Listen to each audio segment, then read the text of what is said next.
بسم اللہ الرحمن الرحیم. السلام علیکم. مائی ٹی وی کے ساتھ میں آپ کی میزبان سیدہ شمائلہ رباب رضوی. ہمارا پروگرام ہے مقصد شہادت حسین کا فلسفہ. اذان محترم، ہم نے اپنے پہلے ابتدائی تعارفی پروگرام میں بتایا تھا ہمارا مقصد اس پروگرام کے ذریعے آپ کے ذہنوں میں یہ سوال پیدا کرنا ہے کہ آیا ایام ازاں کو کس طرح سے ہم امام حسین کی یاد سے تازہ کریں اور اس قربانی عظیم کو ہم اپنی نوجوان نسل کے ذہنوں میں، اپنی تمام نسل جو گزشتہ ہے یا آنے والوں کے لیے ایسا نمونہ عمل بنائیں کہ تا حیات وہ یادگار رہے، جیسا کہ امام حسین عالی مقام علیہ السلام کی قربانی کا حق ہے. اذان محترم، آپ کیا سمجھتے ہیں یا آپ کے ذہن میں کیا سوال آتا ہے؟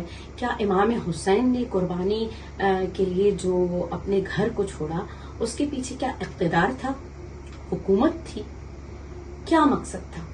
مقصد تھا کہ اس وقت کا ظالم حکمران یزید جو بیعت لینا چاہتا تھا امام حسین علیہ السلام سے، بیعت امام حسین نے کیوں نہیں کی؟ کہ امام حسین علیہ السلام خود فرماتے ہیں کہ مجھ جیسا تجھ جیسی کی بیعت نہیں کرے گا. اب اس ایک جملے کے پیچھے کیا راز ہے؟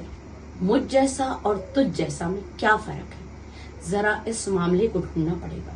مجھ جیسا یعنی کہ نواسہ رسول، مجھ جیسا یعنی کہ آیہ تطہیر جس کے لیے نازل ہو، مجھ جیسا جو جنت کے جوانوں کا سردار ہو، مجھ جیسا جو علی مرتضی امام اول کا فرزند، مجھ جیسا جو حسن مجتبیٰ کا چھوٹا بھائی، مجھ جیسا جو سیدہ طاہرہ فاطمہ زہرا صلوات اللہ علیہ کا پسر، اور تجھ جیسا میں یہاں اس کے تعارف کے لیے بیٹھی نہیں ہوں، نہ میں چاہتی ہوں کہ میں اس کا تعارف کروں، نہ میں مزید اس کا ذکر اپنی زبان پہ لانا چاہتی ہوں.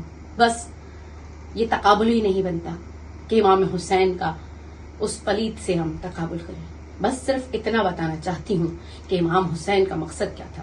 امام حسین نے جس دن، جس روز، جس وقت، جس لمحے اپنا گھر چھوڑا، اپنے نانا کا شہر چھوڑا، اس روز آپ نے فرمایا کہ میں اپنے گھر سے اس لیے نکل رہا ہوں کہ نہ میں کوئی فساد چاہتا ہوں، نہ میں کوئی شر چاہتا ہوں، بلکہ میں خدا کی تعلیم کردہ تعلیمات کو رائج کرنا چاہتا ہوں. میں امر بالمعروف اور نہی عن المنکر کے لیے نکلا ہوں. انشاءاللہ اگلے پروگرام میں پھر مزید گفتگو کریں گے. آپ سے ملاقات ہوتی ہے ہمارے اگلے پروگرام میں. اللہ حافظ.